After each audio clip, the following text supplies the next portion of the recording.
Jadi Anda memberi pembekalan caleg anak SMA? Iya, itu gara-gara Pak Ganjar. Kenapa begitu? Beliau start dari nol kok. Beliau start dari nol. Dan beliau tahu betul rasanya bagaimana menjadi rakyat. Itu ya harus gratis. Sampai pungli, kemudian kalau ada pungli pecat kepala sekolahnya. Pilpres ini adalah pilpres yang sangat menentukan. Karena Pak Jokowi sudah oke sekali. Maka aku rasa kalau mau apa yang terjadi di Pak Jokowi kemarin tetap berlanjut, plus tambah cepet, pilih Pak Ganjar.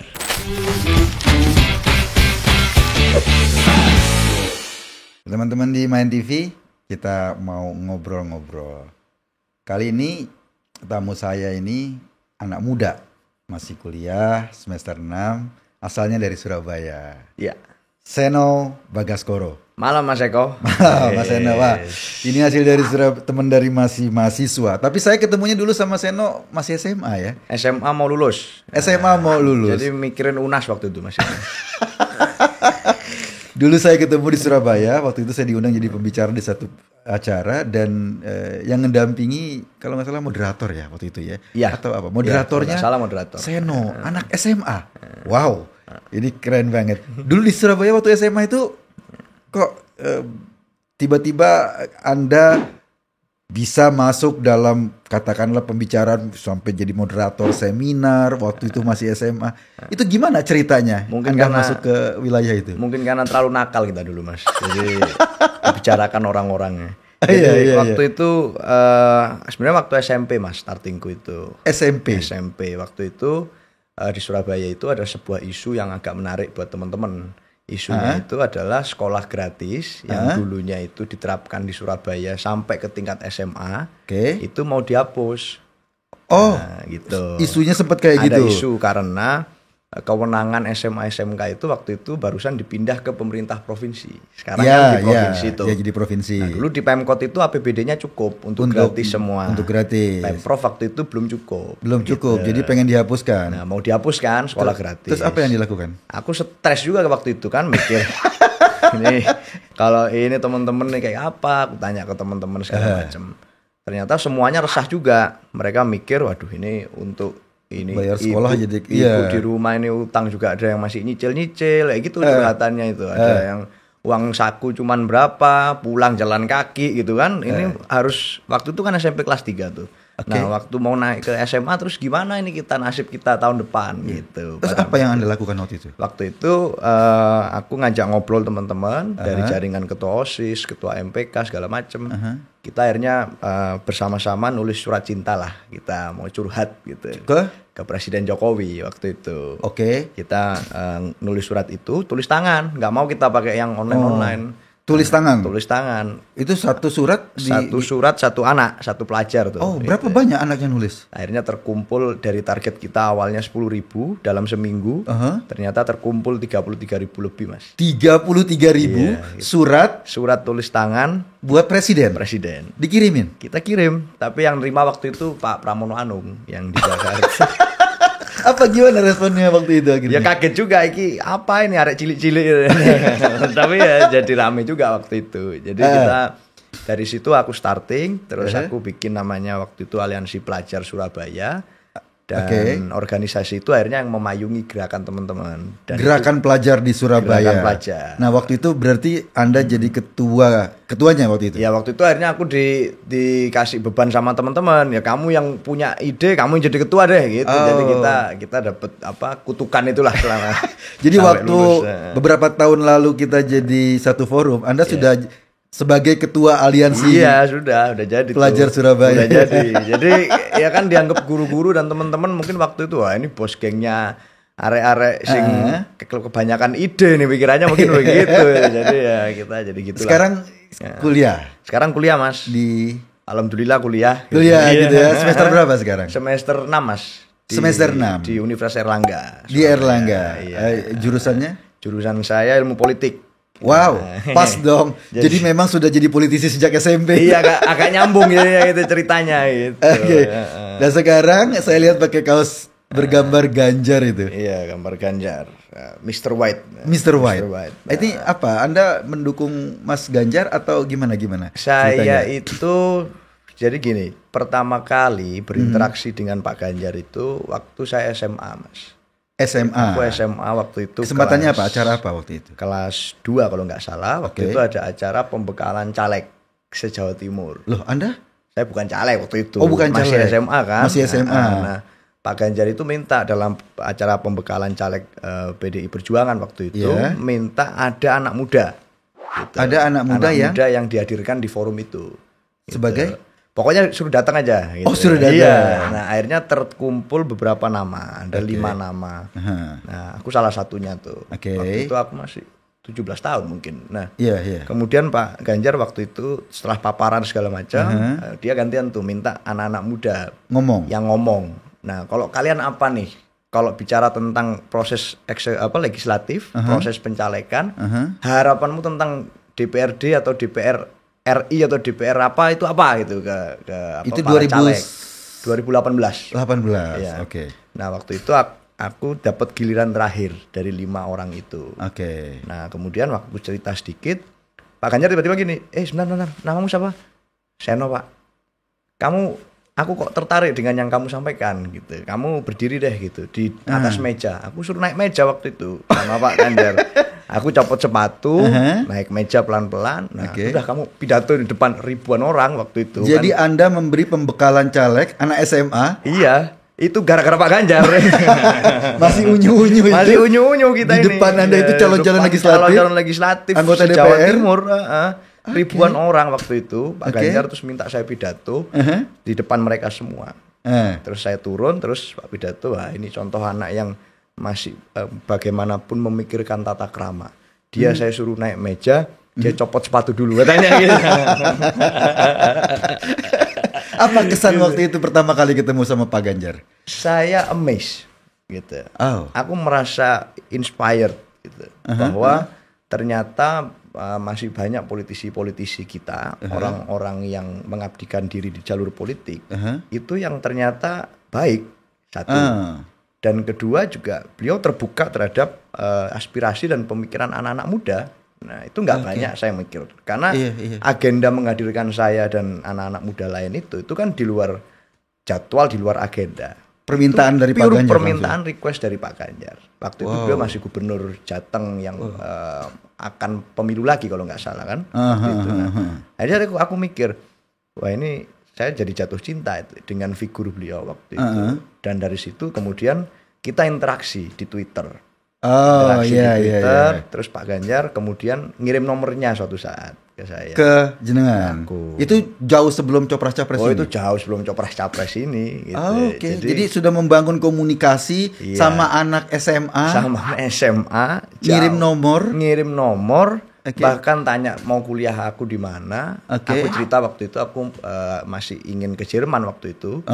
Tanya segala macam, gini gitu. Nah, akhirnya yang ngobrol panjang dan kemudian interaksi komunikasi jalan terus. Nah, dengan anak SMA yang bukan siapa-siapa waktu itu, hanya bikin rame ngirim surat ke presiden waktu itu kan gitu.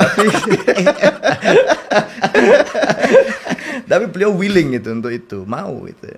Jadi saya mikir, nah ini pasti tidak hanya terjadi pada saya. Saya punya ada pemikiran bahwa Pak Ganjar memang orang yang apa adanya.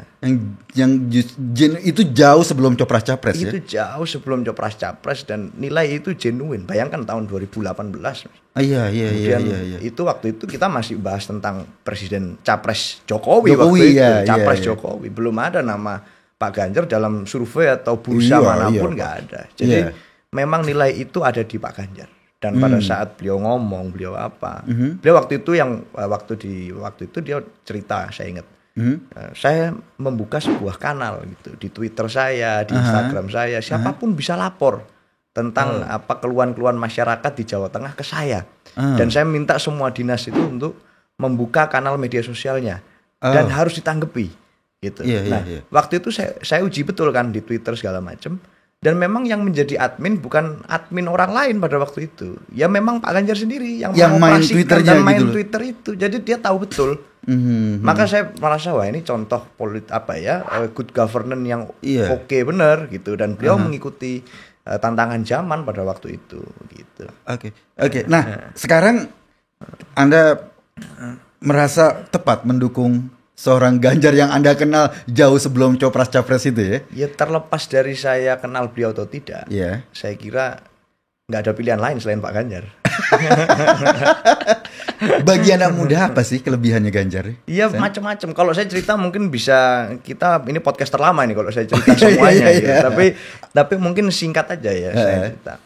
Satu, dari semua kandidat-kandidat yang lain, saya rasa Pak Ganjar itu sebenarnya koncone dewe, teman sendiri. Kenapa begitu? Beliau start dari nol kok. Beliau start dari nol dan beliau tahu betul rasanya bagaimana menjadi rakyat. Beliau tahu interaksi, kemudian waktu itu kan banyak cerita di media sosial, pernah jualan bensin, eceran, anak kolong tapi polisi yang rendahan. Kemudian juga beliau menjalani jadi mahasiswa juga ya rea-reo gitu kan, naik gunung segala macam, sampai naik kereta di gerbong barang. Yang barang. Nah itu kan ya apa ya, itu bisa relate masa-masa itu dengan kita-kita yang masih muda-muda ini, teman-teman muda yang masih kuliah, masih cari harapan tentang masa depan itu ya bareng-bareng gitu kan. Nah itu Pak Ganjar melalui proses itu. Dan saya rasa presiden yang layak memimpin kita adalah orang yang pernah berkeringat sama kita. Gitu. Pernah barengan sama rakyat biasa kita, gitu ya. Dan pernah kemudian menjadi bagian dari rakyat. Nah itu Pak Ganjar adalah orang yang sangat orisinil untuk itu. Di antara katakan tiga capres yang dibicarakan sekarang gitu ya. Aku rasa kemudian Pak Ganjar sangat bisa relatable dengan kita dan akhirnya itu tercermin dari kebijakannya, dari apa. Nggak banyak yang tahu Pak Ganjar itu kan pernah menjadi anggota DPR RI juga. Pada waktu itu 2 periode beliau terpilih. Dan kemudian ya beliau terbukti di situ ya galak juga gitu waktu itu. Galak juga gitu kan, ngurusin macam-macam gitu dan jadi panja panitia di banyak penyusunan undang-undang. Nah itu kemudian di situ pula juga Pak Ganjar tampak betul bahwa ini kemudian nggak kaleng-kaleng kualitasnya. Jadi aku rasa tercermin juga dari sebagai gubernur sekarang. Siapa sekarang dari antara capres-capres yang ada itu yang berani bilang bahwa SMA, SMK kalau gratis, ini aku nyambung lagi nih sama isuku tadi. Itu ya harus gratis. Sampai pungli, kemudian kalau ada pungli pecat kepala sekolahnya. Yang tegas menyampaikan itu hanya Pak Ganjar. Padahal ini isu yang aku rasa dirasakan oleh teman-teman semua. Sekarang teman-teman di SMA, teman-teman yang sekarang di SMK, di seluruh Indonesia, itu lagi ngerasain nih.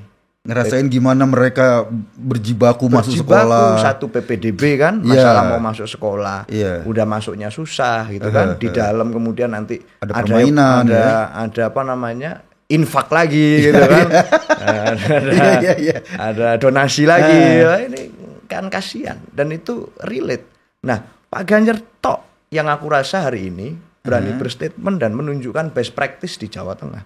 Jadi aku rasa Pak Ganjar punya semua yang dibutuhkan untuk menjadi seorang pemimpin dan rasanya salah kalau kita anak-anak muda itu nggak milih dan mendukung beliau. Itu rasanya nyari apa lagi sih gitu. Kan ini kan kalau soal presiden itu kan dia nanti jadi presiden kemudian akan berpikir soal masa depan kan, Indonesia ke depan gitu loh. Anda yakin orang kayak Ganjar itu mampu untuk ini kan nanti masanya masa angkatannya Seno kan? Kerja, kemudian lulus kuliah. Itu Anda yakin? Sangat yakin. Dari apa pengalaman yang Anda lihat selama ini dia memimpin Jawa Tengah? Sangat yakin.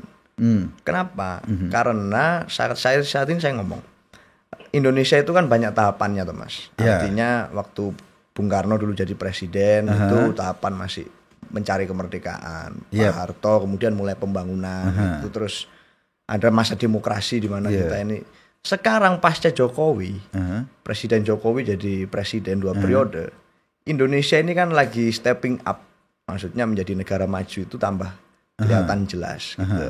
Pondasinya sudah mulai dibangun dengan rata, kemudian program-programnya itu arahnya kepada Indonesia emas jelas. Nah ini butuh orang yang tepat, nggak bisa sembarangan. Aku rasa pilpres tahun ini adalah pilpres yang sangat menentukan masa depan kita. Jadi apapun itu yang dipilih siapapun ini akan menjadi tahun transisi kita nih. Kalau kita mau bicara bonus demografi itu rendang, Indonesia emas itu tercapai, ya tergantung tahun ini.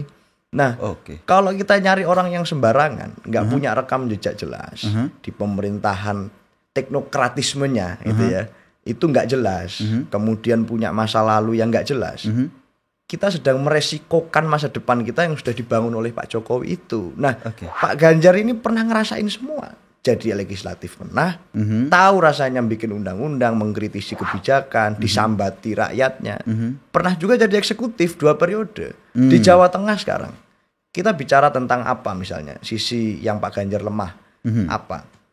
Bicara tentang pendidikan misalnya, SMK boarding school itu kan jelas, Pak Ganjar punya program. Itu arahnya adalah pengentasan kemiskinan. Di kabupaten kota itu banyak berdiri kan di Jawa Tengah kan? Ada belasan.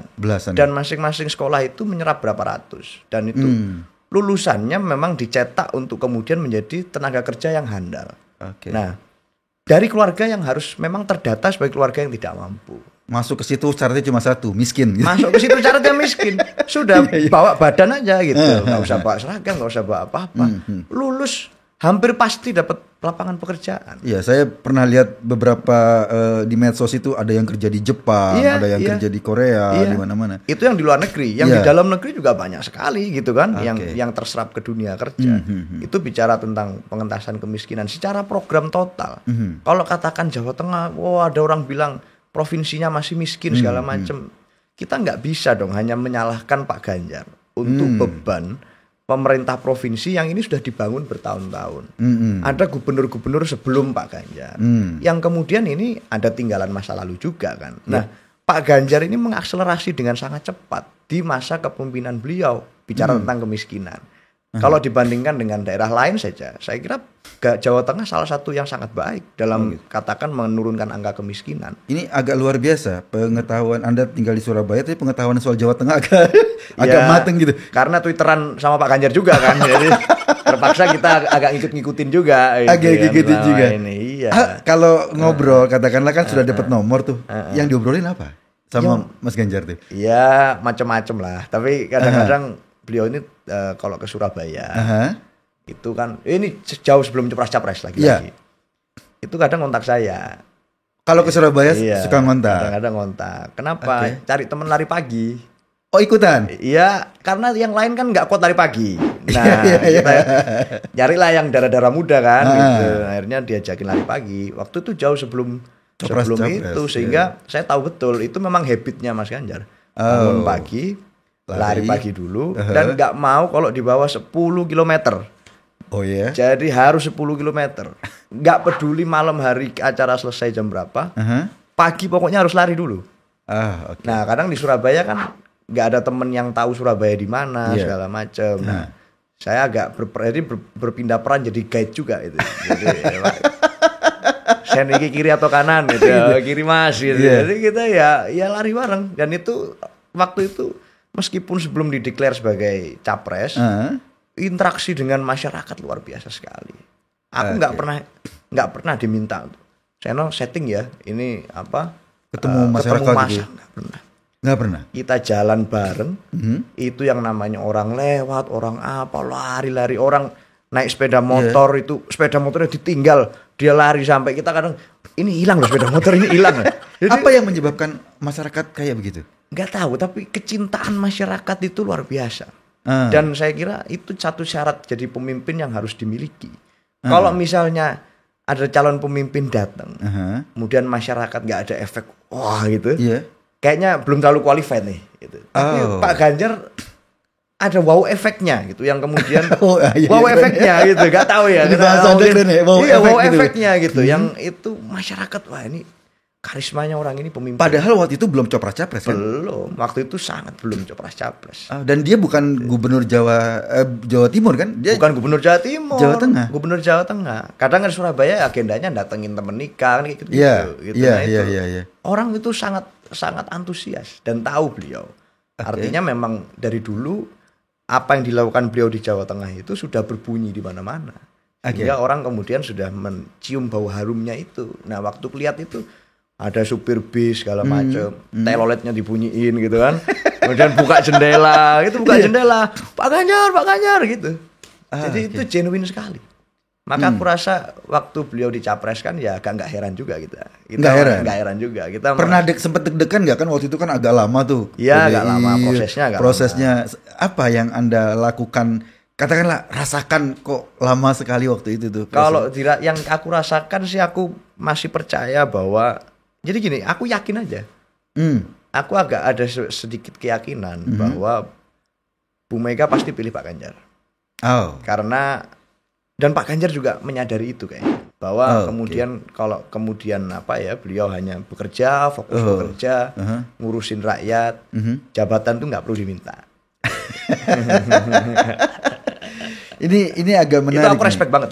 Respect banget. Waktu beliau di posisi semua orang mendorong beliau jadi capres, kalau perlu pindah partai lain, tapi beliau menunjukkan ada satu loyalitas, kesetiaan terhadap apa yang membesarkannya rakyatnya, kemudian organisasinya, partainya. Ini aku rasa begini, ini jadi gambaran bahwa pada saat misalnya beliau nanti terpilih, pasti terpilih sebagai presiden, beliau nggak akan meninggalkan rakyatnya.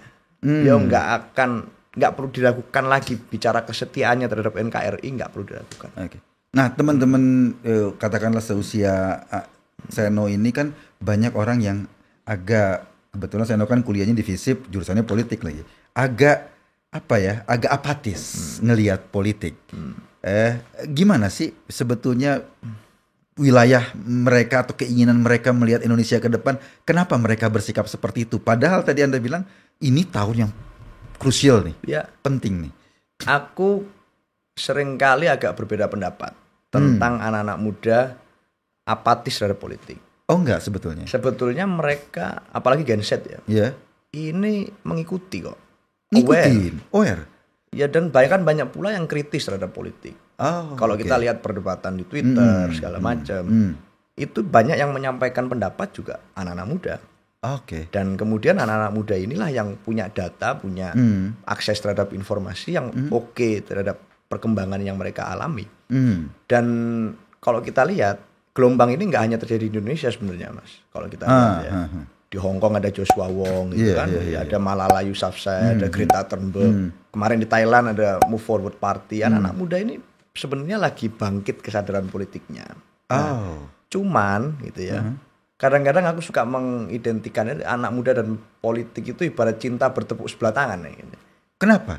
Jadi anak mudanya udah pingin, udah kritis, udah aware, gitu. Tapi kadang mungkin proses politiknya belum akomodatif. Belum memberikan ruang kepada anak-anak muda itu. Selama ini lah ya. Iya. Tapi aku rasa 2024 ini ruang itu mulai terbuka lah.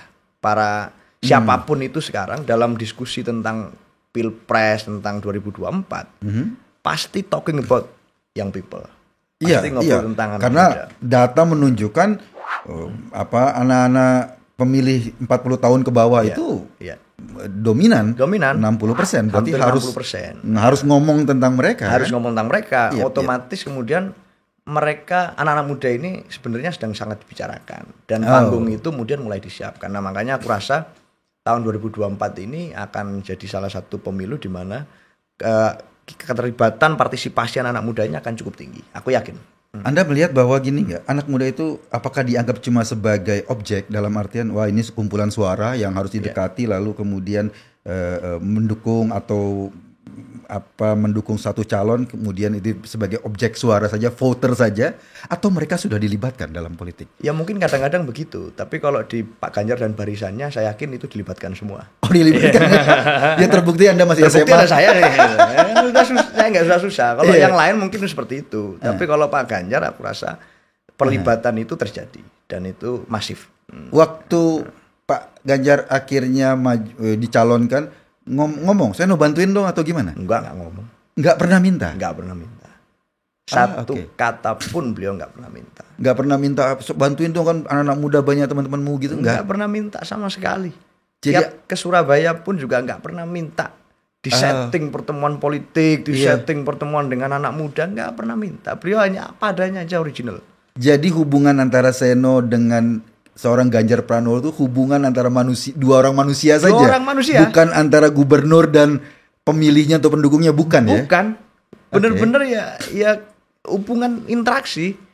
Saya kalau bilang berkawan juga nggak enak juga. Beliau ini capres dan gubernur gitu ya. Beliau guru saya lah. Artinya begini, dalam politik aku rasa kalau melihat orang yang berani, orang yang apa adanya, orang yang setiap komunikasi dengan orang lain bisa menyesuaikan. Aku belajar banyak dari beliau.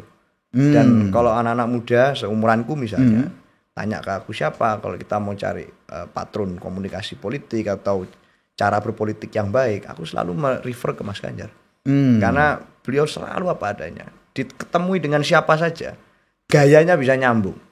Kita gojlok itu malah ya gojloki balik itu. Jadi ya ini sebuah pilpres di mana salah satu kontestannya saat ini itu adalah orang yang sangat relate dan everyday people. Ibaratnya secara personal ya. Memang beliau memang punya jabatan gubernur, tapi as a person gitu, beliau ya seperti kita. Ya beliau merepresentasikan kita. Maka kesalahan lah kalau kita nggak dukung beliau. Jadi aku pun secara pribadi waktu itu juga sebelum beliau nyapres, ya aku sudah punya ini kalau nggak aku dukung beliau, ya aku kesalahan. Ini orang baik sekali aku. Gitu ya. Iya gitu aja. Nah, ke depan sebetulnya apa sih yang paling diharapkan anak-anak teman-teman saya Indonesia ke depan tuh apa sih yang paling penting untuk kita seriusi, kita benahi atau kita lanjutkan, dan Anda ngelihat apa yang paling penting ini bagi Indonesia ke depan? Satu yang pasti, Gen Z itu kan aku rasa adalah generasi yang kemudian banyak dibebani harapan. Oleh banyak pihak. Orang tuanya nyekolahkan, ya toh, menguliahkan segala macam, biayanya juga nggak murah. Dituntut untuk berprestasi pasti. Makanya dileskan di mana-mana gitu kan. Kemudian apa? Harapannya apa? Kemudian lulus dapat lapangan kerja. Dan segala macam. Padahal situasi ini ya dengan harapan sedemikian besar, tapi di depan mata ini ada ketidakpastian yang luar biasa secara global. Lapangan kerja pasti semakin menyusut. Ada kemudian banyak lapangan kerja lama yang tergantikan dengan mesin. AI misalnya, dengan mesin. Dan itu sudah mulai terjadi. Maka ada ketidakpastian. Makanya kemudian muncullah banyak isu anak muda saat ini. Misalnya isu mental health yang lagi rame. Kemudian isu apalagi ya yang rame-rame. Masalah tentang lapangan kerja. Ketidakpastian itu membebani. Maka aku rasa ke depan Indonesia ini harus menjadi sebuah negeri yang penuh harapan. Nggak peduli lapangan kerja berapapun yang tergantikan dengan mesin. Harus selalu ada cara untuk menciptakan lapangan kerja baru. Harus selalu ada cara untuk menyediakan basic needs bagi teman-teman yang kemudian misalnya underprivileged. Itu mereka harus diberikan harapan itu. Dan harapan itu tidak bisa kemudian diberikan hanya dengan retorika. Harus dengan gagasan nyata, program nyata, kinerja yang terbukti. Semua itu ada di Mas Ganjar. Anda lihat itu sudah dilakukan oleh seorang Ganjar di Jawa Tengah. Sudah dilakukan. Itu menginspire. Pemerintahan ke depan nggak bisa pemerintahan yang melakukan monolog, ngomong gitu, tapi nggak mau mendengar. Nah, pemerintah yang dilakukan Pak Ganjar di Jawa Tengah itu kan pemerintah yang dialogis sebenarnya. Ada lapor gub misalnya, platform itu yang mengawali salah satunya ya Pak Ganjar, dan ditirulah oleh banyak kepala daerah lain, membuka kanal pengaduan segala macam. Dan itu sebetulnya repot tuh. Bayangkan orang lapor dengan ke pelayanan pemerintah itu kan ada berapa puluh juta warga Jawa Tengah kan potensinya, potensi pusingnya itu yang repot, yang curhat apa, ada mungkin jomblo curhat juga, kan gitu. Nah itu terjadi dan di semuanya ditampung, diterima dan dijawab. Dan aku rasa ini sebuah bentuk gestur yang menunjukkan Pak Ganjar ini adalah sosok pemimpin yang dialogis, mau mendengarkan. Gitu. Dan itu tidak hanya beliau secara personal, tapi dilembagakan di pemerintahannya. Dan itu saja. Gen Z itu aku rasa adalah generasi yang nggak perlu kok dikasih fasilitas yang enggak. Kasih ruang aja, dengarkan pemikirannya, beri solusi atas masalahnya sudah. Cukup. Teman-teman tuh bisa cari tahu sendiri. Tidak perlu diceramahi. Nggak perlu diceramahin, repot-repot gitu loh. Tidak perlu dinasehati, tidak perlu diceramahi. Ya mungkin dinasihatin perlu ya kalau tapi kalau dituturi gitu ya, kamu ini harus begini, dia dipaksa-paksa gitu, kayaknya enggak juga. Dan itu udah nggak trennya lah. Kita dengan gaya seperti itu nggak trennya. Apakah kita mau dipaksa wamil lagi misalnya itu kan itu ya nggak juga itu gitu. Nah, Seno, kalau seandainya sebagai anak muda ini, Ya. Anda diminta kritik terhadap 3 orang capres kita. Ya. Pertama, kritik Anda ke Anies apa? Gitu. Kalau diminta kritik. Ya, kritik ke Anies ya. Ah. Ya perbanyak bukti kerja aja. Oh, oke. Dia jangan cuma ngomong, harus Jangan cuma ngomong, perbanyak bukti kerja. Oh. Karena Pak Anies secara figur ya mungkin punya intelektualitas tinggi gitu ya, basicnya mungkin sebagai rektor segala macam. Kita publik merekam itu. Tapi kampus ini tidak akan berbunyi. Ya, apa yang dipikirkan Pak Anies di kampus ini tidak akan berbunyi. Kalau itu tidak bermanfaat untuk warga di kampung. Iya. Dan aku rasa sekarang tidak ada warga di kampung yang kemudian bisa menceritakan pada saat Pak Anies menjadi gubernur. Prestasinya yang kemudian menimbulkan harapan itu sejauh mana? Ya kita perlu itulah. Jadi jangan narasi gagasan lagi, tapi apa yang sudah dilakukan kemarin nggak muncul. Relate buat masyarakat. Dan relate buat masyarakat. Kalau melakukan, semua gubernur pasti melakukan sesuatu, pasti doing something. Tapi apakah do something-nya ini berkorelasi dengan kita bicara Indonesia emas, dengan kita bicara bonus demografi, dengan kita bicara kebutuhan anak muda. Nah ini sekarang kita cek. Nah, saat ini aku rasa itu belum berbunyi. Belum bunyi. Ya. Kalau untuk Pak Prabowo kritiknya apa? Ya Pak Prabowo sering-sering turun ke bawah lah. Memang sekarang jarang ya? Saat ini kelihatan jarang. Iya. Nggak tahu ya apakah itu memang beliau lagi sibuk atau lagi misalnya memang nggak pingin turun atau memang takut kayak di Apeksi kemarin mungkin. Kenapa di Apeksi kemarin? Acara Apeksi kan kumpul semua tuh 3 capres. Iya. Pak Prabowo sudah jadi pembicara di situ. Ditanya Mas Bobi kan UMKM gimana Pak Prabowo? Iya. Akhirnya belepotan kemana-mana jadi aku dia masih mikir barangkali ini UMKM itu singkatannya apa ya? Masih mikir-mikir itu kan. Nah, jadi aku rasa Pak Prabowo sering turun lah. Sering turun biar tahu kondisi real masyarakat. Biar tahu dan bisa melakukan dialog dengan masyarakat. Anak-anak muda. Iya. Kalau Pak Ganjar, jadi jangan konten kucing terus lah Pak Prabowo. Kalau Pak Ganjar mungkin kalau Anda bisa sampaikan kritik apa yang penting yang dikritisi dari seorang Ganjar Pranowo? Ya jangan terlalu baik lah Mas. Jangan terlalu baik. Jangan terlalu baik. Kenapa? Kok orang baik Anda kritisi? Ya kadang-kadang kebaikan itu memang bagus. Tapi kadang kemudian saat kita bicara baik itu ada hal-hal yang kemudian harus dilawan dengan sesuatu yang menunjukkan bahwa beliau tidak seperti itu. Saat ini banyak sekali kemudian fitnah yang dilayangkan ke Pak Ganjar.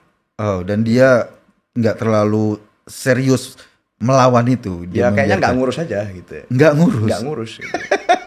Jadi memang kalau beliau beliau kemudian memang personalitasnya seperti itu. Ya biarkan kita ini yang luruskan lah. Satu hal yang terakhir, ini kan besok kita mau masuki pilpres gitu-gitu. Apa yang Anda bantu? Yang bukan bantu, sebetulnya kalau dari paparan Anda, kan sebetulnya Anda tidak membantu seorang presiden, tidak menjadi tim sukses langsung. Anda ingin membuat Indonesia ke depan lebih baik. Iya kan? Jadi salah satu jalannya lewat Ganjar kan gitu kan? Jadi apa yang Anda lakukan untuk mewujudkan itu? Iya. Jadi Pilpres 2024 sekali lagi ini bukan hanya persoalan menang kalah, Mas. Bagi aku, Pilpres ini adalah Pilpres yang sangat menentukan. Karena Pak Jokowi sudah oke sekali. Pak Jokowi sudah luar biasa dalam membangun Indonesia ini, memberikan harapan baru bagi kita yang masih muda-muda. Kalau dulu Indonesia ini kita, nggak heran dah Indonesia gitu kalau zaman Pak SBY itu waktu itu. Saat ini kita bisa berbangga. Indonesia jadi ketua ASEAN, Indonesia bisa jadi macam-macam lah. Indonesia bisa melakukan KTT G20 yang itu dulu nggak terbayang.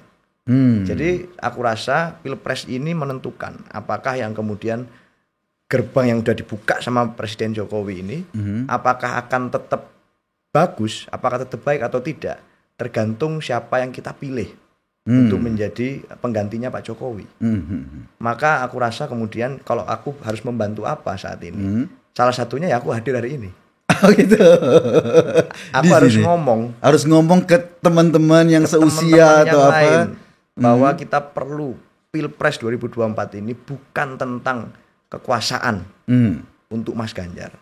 Bukan tentang memenangkan orang, bukan hanya tentang itu, tapi ini tentang menjaga keberlanjutan hal baik.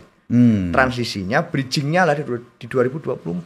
Dan ini kita yang akan menentukan, anak-anak Gen Z dan milenial. Karena itu nanti memang Anda yang akan menikmati atau sengsara. Iya, kalau kita salah akan pilih sengsara. Itu akan tergantung pada kita mau memilih siapa. Maka aku rasa poin determinannya itu adalah gini, kita ngobrol tentang pilpres itu selalu panjang lebar. Dan itu energinya banyak juga yang dikeluarin kan. Kita ngapain. Padahal sebenarnya acaranya itu cuman keluar rumah sebentar 5 menit nyoblos di TPS. Itu menentukan masa depan kita. Menentukan masa depan.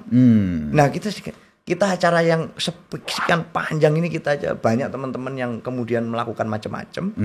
Masa kemudian hanya keluar 5 menit nyoblos sebentar untuk menentukan masa depannya ini Indonesia akan tetap di rel saat ini atau pindah rel starting from zero again. Itu tergantung pada kita. Dan ini penting, Mas. Aku satu lagi. Pak Ganjar ini adalah person yang sangat otentik sebenarnya.